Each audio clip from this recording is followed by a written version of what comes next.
Pronto, a gente vai iniciar agora sobre a revisão do terceiro ano, eletrodinâmica, ou seja, eletricidade. Então, o primeiro conceito que poderá ter na prova é a questão de corrente elétrica, certo? Então, corrente elétrica nada mais é do que um movimento ordenado de elétrons, ou seja, aqui está desligado e aqui está ligado. Então, os elétrons aqui estão desorganizados. Aqui, quando você liga a tomada, os elétrons começam a circular. Isso é o que eu chamo de corrente elétrica. A corrente elétrica ela tem um movimento ordenado de elétrons, diferente daqui, certo? A questão da DDP, né? Dá uma lida na apostila. Tem a questão da DDP. O que é a DDP, né? A DDP é a voltagem, a diferença de potencial. O que acontece é o seguinte, para ver fluxo de corrente elétrica dentro dos fios, para que os elétrons circulem, é necessário que haja uma diferença de potencial. O que é isso? Imagine como se fosse uma caixa d'água com uma grande quantidade de massa de água e um cano na qual a água escorre. Ela escorre com uma grande pressão, por quê? Porque a caixa de água tem um volume maior. A gente pode fazer isso aí, como por exemplo um poste. Os postes, eles carregam 12.000 volts para abastecer uma casa com eletricidade de 220 volts. Ou seja, há uma diferença de potencial. É importante saber isso aí. Essa DDP nada mais é do que a voltagem. Outra coisa importante, veja lá se na prova questão de corrente sentido real e sentido convencional. Vou explicar no mapa mental lá embaixo. Pronto. O sentido real, ou seja, na realidade, em uma pilha, os elétrons saem do polo negativo para o polo positivo. Mas o homem convencionou, ou seja, no sentido convencional, que ele sai do positivo e vai para o negativo. Isso é uma convenção, ou seja, que os homens determinaram, certo? Bem, essa parte é importante. Sentido real, sentido convencional. Sentido real sai do negativo para o positivo. Convencional sai do positivo para o negativo.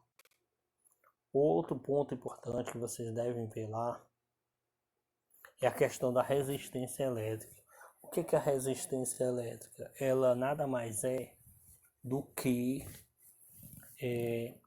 quando algo está no circuito elétrico e oferece dificuldade a passagem da corrente elétrica. Por exemplo, se você coloca um fio elétrico no meio, um dispositivo, por exemplo, uma lâmpada, essa lâmpada ela vai ser uma resistência à passagem dentro da corrente, na corrente.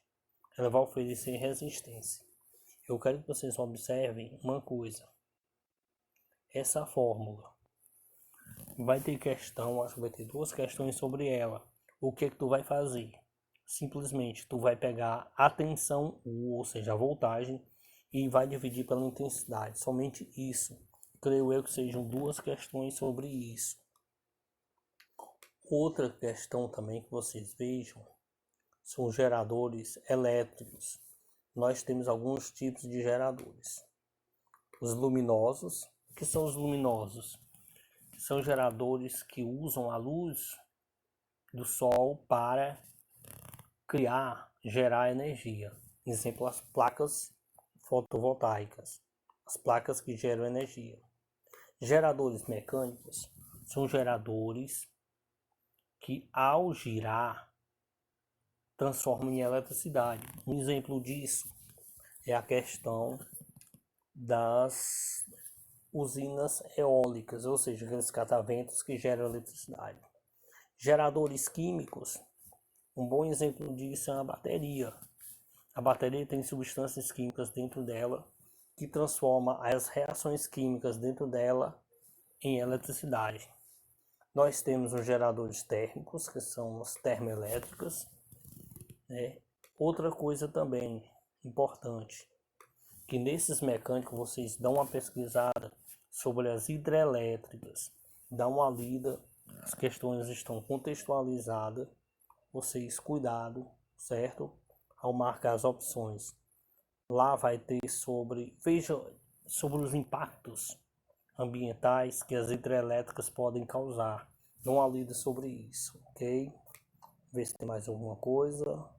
Corrente contínua e corrente alternada.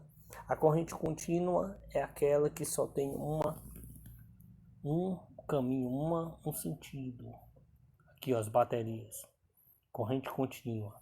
Corrente alternada são as que a gente usa em casa. Ou seja, a eletricidade sai do poste, entra na sua casa, depois sai de novo. No sentido de vai e vem, ok? Boa sorte na prova. Próximo.